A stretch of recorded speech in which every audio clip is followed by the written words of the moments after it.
Las vértebras cervicales son las más pequeñas de todos los huesos vertebrales. Están dentro de los huesos irregulares y se sitúan debajo de la cabeza en el cuello, permitiendo su movilidad entre el encéfalo con el cual soporta su peso y las vértebras torácicas. En los humanos se disponen un número de 7 y se denominan C1 atras, C2 axis, C3 a C6 y C7 o vértebra prominente. Cumplen un papel fundamental durante la flexión y poseen forámenes transversos, siendo el lugar donde pasa la vena y arteria vertebral. Las dos primeras vértebras cervicales tienen una morfología especial y sus nombres son respectivamente atras y axis. El atras es la primera vértebra cervical y se encuentra por debajo de la cabeza, se articula con los cóndilos occipitales del hueso occipital y permite que la cabeza se encuentre fija. El axis C2 se caracteriza por su apófisis odontoides. Esta disposición permite mover la cabeza de lado a lado. Las vértebras tercera, cuarta, quinta y sexta, representadas por la vértebra de la figura, responden al patrón estructural de las vértebras cervicales C1 y 2, vistas previamente. La séptima vértebra cervical C7, llamada vértebra prominente por la mayor longitud de su apófisis espinosa, se puede observar y sentir en la base del cuello. Los cuerpos cervicales dan paso a las vértebras torácicas. Vértebras torácicas o dorsales. Son 12 vértebras de la parte central de la columna vertebral. Están a continuación de las cervicales. Son más gruesas y menos móviles. Tienen forma de corazón. Característica principal. Cuentan con carillas articulares para la inserción de las costillas. Funciones: soporte corporal y equilibrio. Lleva el peso del cráneo. Algunas de ellas están muy cerca de las costillas y les permite hacer algo de movilidad.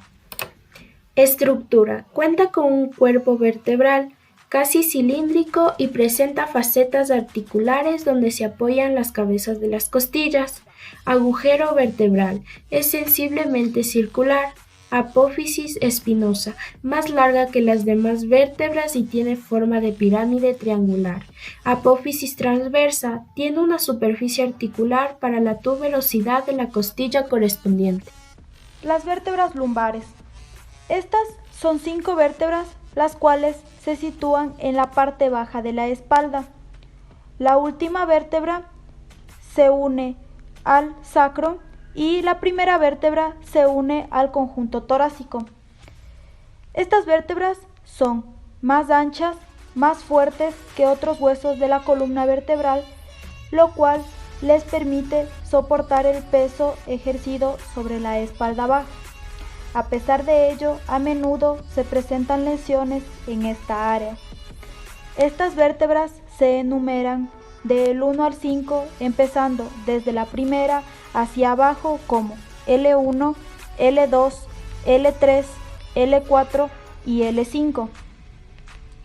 Las principales características de estas vértebras son: poseen un cuerpo vertebral el cual es más voluminoso, con un eje transversal mayor, los pedículos, los cuales son muy gruesos, anchos y con el borde inferior muy escotado, las láminas más altas que anchas. El agujero vertebral es triangular y sus 3 lados son iguales. La apófisis espinosa, la cual es cuadrangular, gruesa y es de dirección horizontal.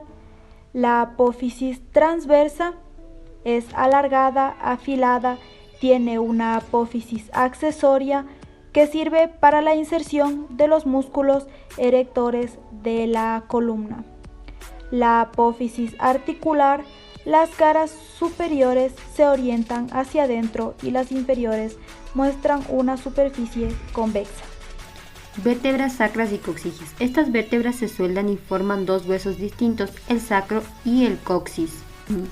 Sacro, ubicado en la parte dorsal de la pelvis bajo las vértebras lumbares y entre los 2 coxales, que son los huesos de la cadera, articulado por arriba con la quinta vértebra lumbar y forma un ángulo saliente denominado promonitorio, por debajo con el coxis y con los 2 coxales a los lados. Descripción: Se encuentra sólidamente fusionado formando un hueso único, el sacro, y se distingue por las 4 o 5 vértebras que la constituyen.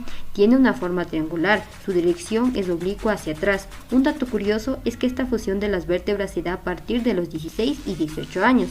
Termina a los 30 y en los hombres es mucho más corto que en las mujeres. La estructura del hueso sacro presenta 4 caras, una base y una vértice.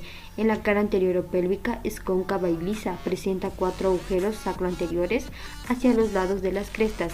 En la cara posterior o dorsal es convexa y rugosa. Las profundas irregularidades se deben a la inserción de músculos y encontramos a la cresta y a la asta del sacro. En las caras laterales o articulares presentan forma triangular, con su base superior y presentan 2 segmentos, en los cuales el primero corresponde a las 2 vértebras sacras y el segundo a las 3 últimas. Presenta también una base, en la vértice se destaca que es truncada y se articula con el coxis y que se forma en la parte inferior el conducto raquídeo por donde se transcurre la cola de caballo. Coxis, ubicado en el extremo caudal de la columna vertebral, se articula con el sacro y un disco cartilaginoso. Descripción: está formado por 4 o 5 vértebras soldadas y atrofiadas que siguen la dirección del sacro. El hueso coxis presenta en su estructura 2 caras y 2 bordes laterales, una base y una vértice. En la cara anterior es cóncava y la cara posterior es convexa.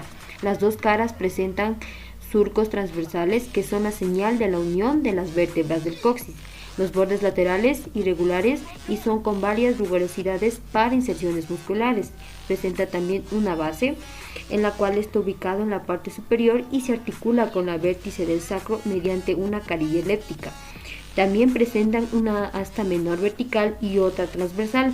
El vértice es obtuso y frecuentemente se encuentra desviado de su línea media a uno de los 2 lados. El esternón es un hueso del tórax plano, impar, central y simétrico, compuesto por varias piezas soldadas llamadas esternebras. El esternón ayuda a proteger al corazón y a los pulmones. Situado en la parte anterior del tórax entre los cartílagos costales derecho e izquierdo, y mide 15 a 20 centímetros de longitud en un adulto. Consta de 3 segmentos. En la parte superior, el manubrio, en la parte media, el cuerpo y en la parte inferior, la apófisis sifoides o también conocida como extremo en punta. Las costillas son 24, 12 pares de huesos largos ubicados en el tórax, arqueados, elásticos y de forma plana, que se encuentran sujetadas a la columna vertebral por detrás y por delante se unen al esternón. Se articulan de la siguiente manera: las 7 primeras, que son verdaderas, se unen al esternón, las 3 siguientes, que son falsas, se unen entre sí antes de unirse al esternón, y las 2 últimas, que son flotantes, quedan libres en el músculo abdominal. Las costillas, junto con el esternón, forman un entramado de huesos llamado caja torácica, el cual cumple la función de proteger órganos como el corazón y los pulmones y sirve para dar soporte a todo el cuerpo. Características comunes: tenemos que las costillas presentan un cuerpo y 2 extremidades. Cuerpo, el cual presenta 2 caras, externa e interna, y 2 bordes, superior e inferior. La cara externa presenta 2 ángulos anteriores y posterior de la costilla. La cara interna presenta el canal costal.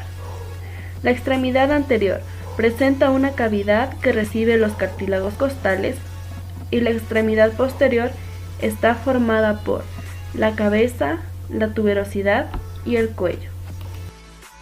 La clasificación de las costillas se da de la siguiente manera: costillas verdaderas o esternales. Se llaman así porque están unidas al esternón por medio del cartílago esternocostal, son los 7 primeros pares. Las costillas falsas o asternales son los 3 pares siguientes de costillas, estas se articulan por un solo cartílago al esternón. Y las costillas flotantes son los 2 últimos pares, estas no se articulan al esternón ni al arco costal, se encargan de proteger órganos como los riñones. Algunas características particulares de las costillas. La primera costilla es la más corta de todas, es aplanada de arriba hacia abajo. La segunda costilla tiene en sus caras una cierta inclinación y no tiene canal costal.